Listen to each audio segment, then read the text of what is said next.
Today I'll talk about interval training, long distance cardio, moving from motocross to enduro, and also talking about simple and complex carbs and how to maximise your nutrition on race day.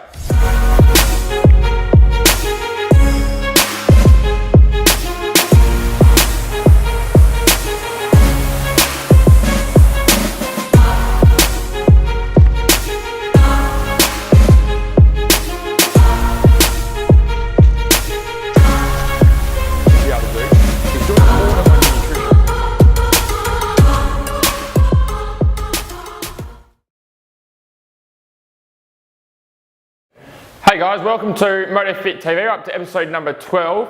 Thought I'd put my motocross jersey on today for a bit of a change, although Jeremy thought that I should wear my t-shirt and it was a no-go.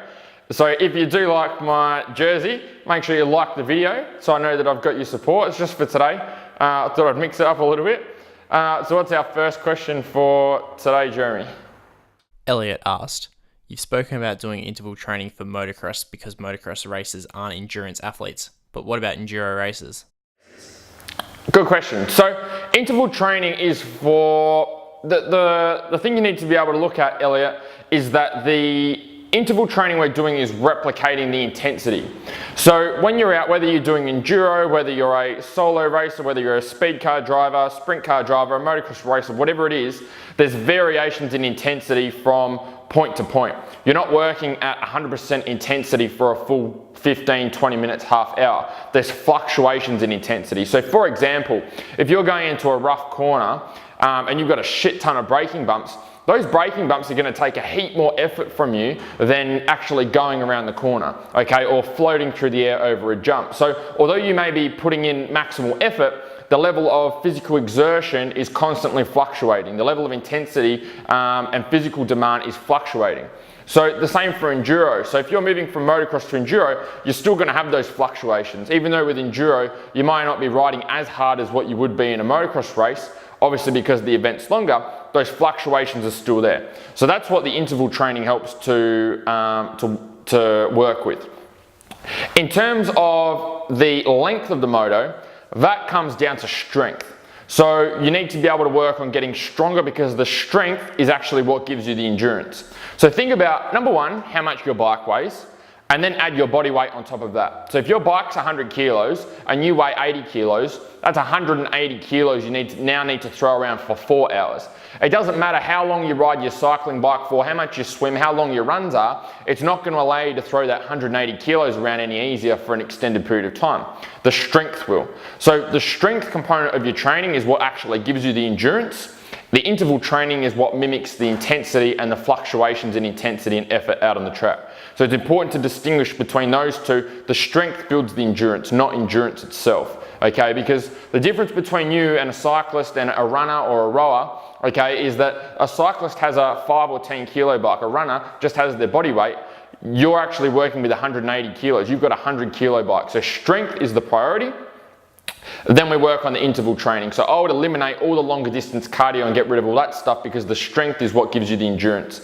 Obviously, as well as your sport specific activity, so spending a heap of time on the bike as usual. If you're doing 3 to 4 hour enduros, then you need to make sure you're getting out on the bike at least once a week and doing a 3 or 4 hour ride to mimic what's happening on the weekend, as well as combining that with your training. So that's our first question, Elliot, so thanks for that question. And our second question for today. Lockie asked, what's the difference between complex and simple carbs? Also, can you have too much protein in a day? Awesome, Lockie. So you've got two questions there. So the difference between simple and complex carbs. Simple carbs are already broken down into sugar, so things like fruits. Okay, complex carbs are foods that are high in starch, like sweet potatoes and potatoes.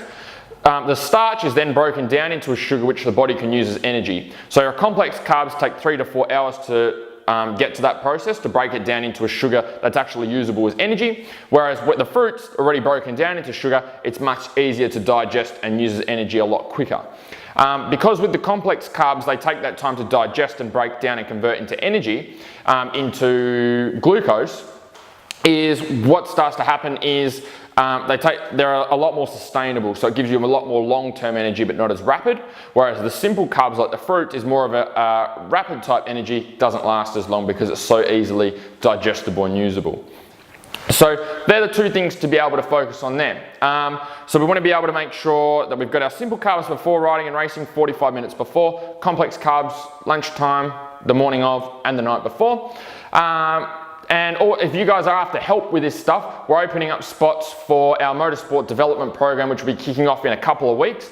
So if you're wanting to know the absolute ins and outs of everything we talk on the show, plus a shit ton more, everything that we haven't gone through, and you want that help to be able to implement and be held accountable and put everything into practice and get the results, then send me a PM right now. And what we'll do is I'll be able to get back to you, find out if you're a suitable fit for our program, and then we can go from there. So if that's something you're interested in, if you're wanting that help, you're wanting to work with me specifically, and spend that time together, send me a PM, tell me a little bit about yourself, and then we can go from there.